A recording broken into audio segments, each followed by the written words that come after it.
If you've been a roller coaster enthusiast for even a week, there's a great chance you know who Intamin is. While they have created some of the objectively best roller coasters in the world, they also have had some of the most tragic incidents happen on their rides. Due to these incidents and a general lack of reliability, Intamin has largely taken a leave of absence from the American coaster market. This is not their first American hiatus ever, so I am here to predict a resurgence of this once highly respected brand. Intamin's coaster portfolio dates back to 1979 with a kiddie coaster at Cedar Point entitled Gemini Jr. This ride is still standing, however the name has since been changed to Wilderness Run. No one at the time quite knew it, but this small coaster with a top speed of merely 6 miles an hour would be the stepping stone to one of the most well-known coaster manufacturers in history. In the decade following Gemini Jr., Intamin would go on to make rides as iconic as American Eagle at Six Flags Great America, Avalanche Run at Cedar Point, which would go on to become Disaster Transport, La Vibora at Six Flags Over Texas, and on a lesser scale, Woodstock Express at California's Great America. Though they were off to a strong start in the industry, unfortunately the incident record of theirs had already begun. Before I get into discussing incidents, I want to make it clear that these accidents often should and could have been prevented. I want to in no way make light of the fact that people were injured or in extreme circumstances even lost their lives. Intamin's accidents began in 1984 when 3 passengers fell off a free fall ride called The Edge at Six Flags Great America. While luckily no one was killed, the ride was to blame for the incident as a malfunction caused the car to fall backwards down the wrong shaft. The 90s started off in a similarly sad way when an Intamin ride unfortunately claimed its first life.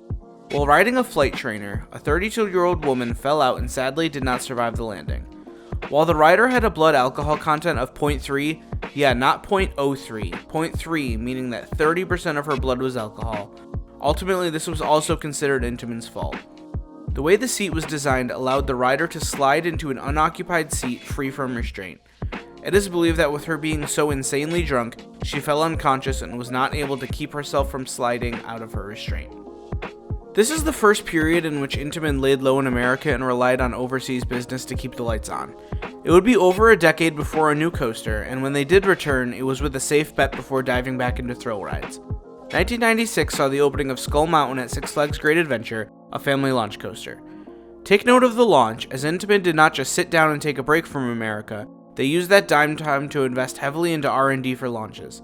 This R&D time was so successful, in fact, that the next year, Intamin released a brand new launch technology onto the market, the Linear Synchronous Motor, or the LSM.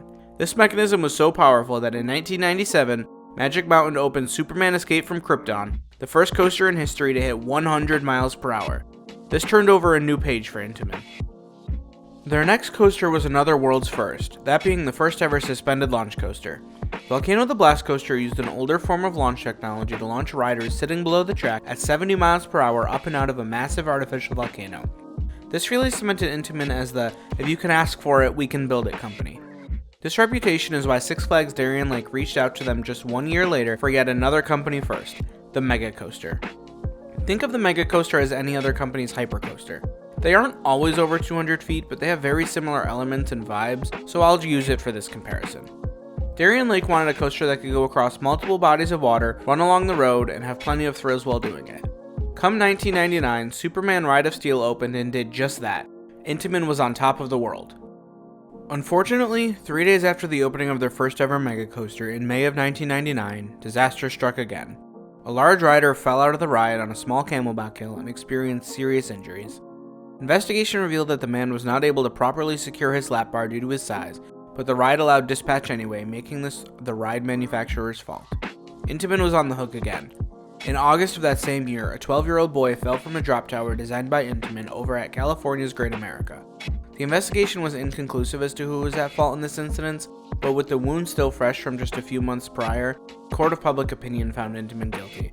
Things were not looking good for them, so what did they do? Build 3 coasters in America in 2000 and take the bad PR in stride, of course. In my opinion, the early 2000s is when Intamin was hitting the hardest.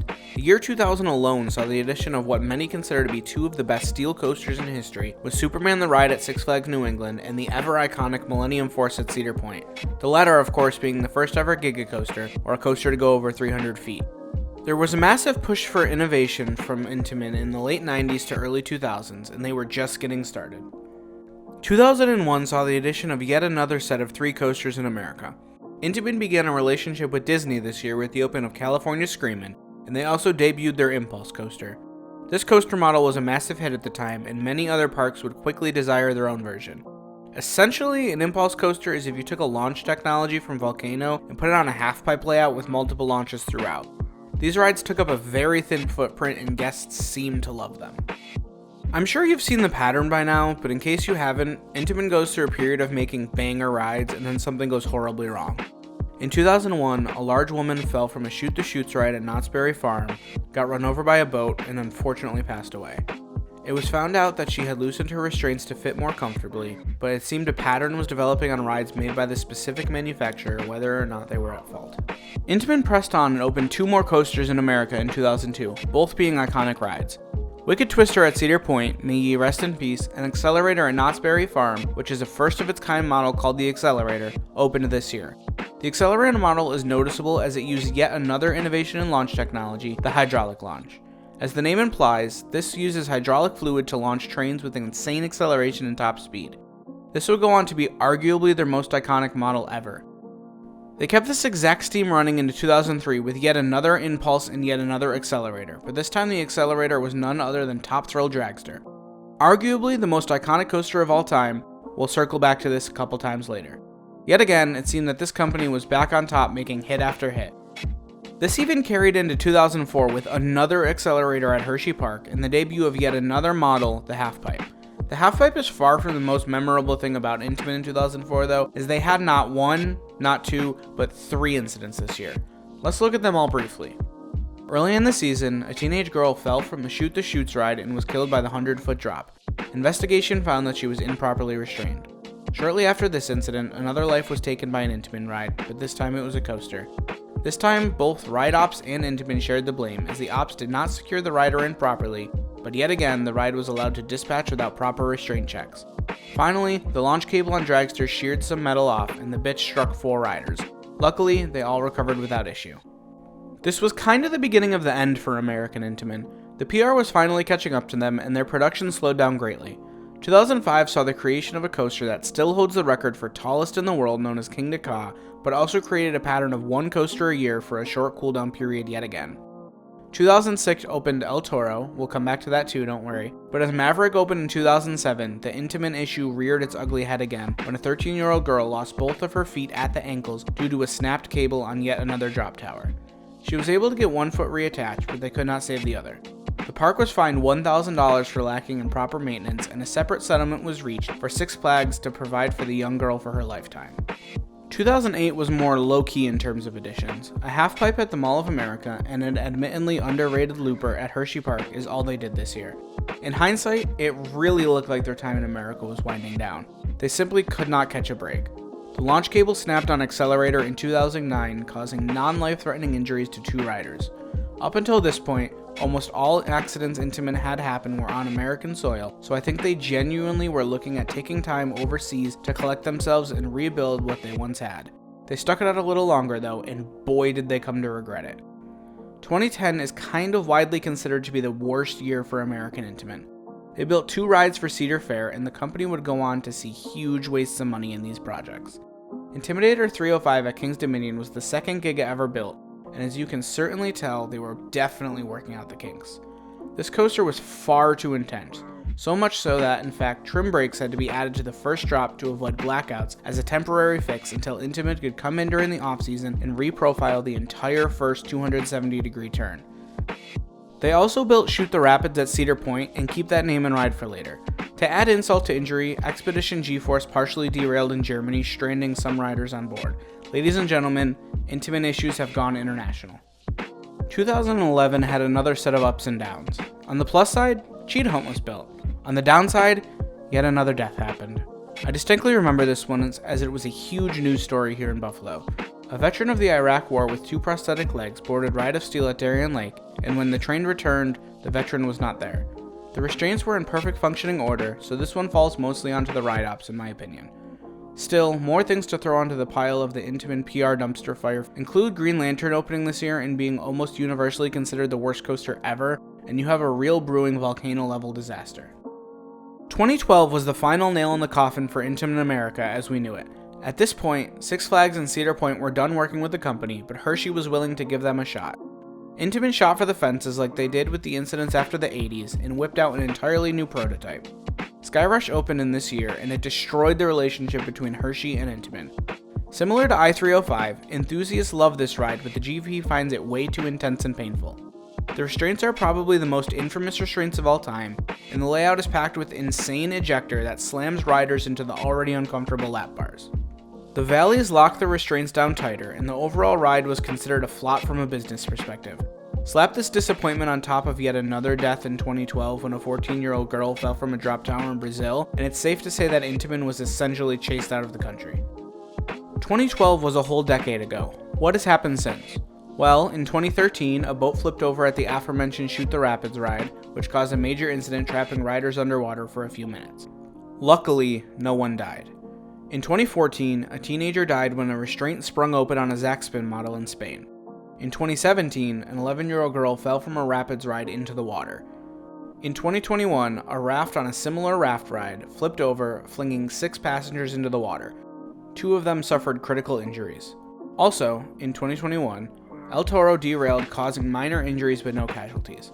Perhaps the most famous incident happened in 2021 when a flag plate flew off one of the dragster trains, striking a woman in the head as she was waiting in line. My understanding is that she will eventually recover, but her life will never be the same and she has not yet returned to work. Also, El Toro hit a major pothole last week, sending 5 people to the hospital. That's 7 incidents in 10 years, but how many American coasters were built in that time? Much like Vekoma, Intamin maintained a few key relationships in America with the Florida parks to keep its foot in the door. Escape from Gringotts opened in 2014 if you count that as a coaster, and then Wavebreaker in 2017. I believe that this period was Intamin taking a break like they did in the early 90s to let some of the heat die down. Their additions slowly picked up, and much like their last comeback, they're leading with new launch coasters. 2019 was a huge year for them with the opening of Hagrid's Magical Creature Motorbike Adventure. This state-of-the-art family launch coaster took everybody by storm, if we're being honest. The launch theme continued with Sandy's Blasting Bronco, a vertical LSM coaster. 2021 and 2022 are what lead me to believe that Intamin is on the cusp of a renaissance. Their latest coasters are both world-class attractions and very well might be the basis of re-establishing trust with American customers. Velocicoaster was kind of a sleeper hit that was assembled insanely quickly during the lockdown. Many people claim that this is the best coaster in the world, or at least top 5. Following the success of that monster, Pantheon opened heavily featuring Intamin's newest technology, the Quick Switch Track. This allows for unique layouts never before seen. Pantheon kind of looks like if Intamin and RNC had a baby in the best way possible. I have also heard that the new generation restraints on these are the best lap bars in history. The current spot they are in really seems to mirror the time right before their strong period in the early 2000s. If they can lock in safety, I really think they have a chance for a bull run to take back a large part of the market, probably from B&M if I had to guess. If Dragster reopens as a hydraulic or even LSM launch in 2023, it is very likely that Cedar Fair had to work with Intamin to get it fixed, as the launch cable has been removed as of last week. This would also be a great step forward towards repairing a relationship with Cedar Fair. Well, that's all I have today for you guys. If you made it this far, please consider supporting however you can. I saw feedback for longer videos, so I'm kind of trying to push out some more of those whenever I can. I'm Josh from Station Wait. Have a great day.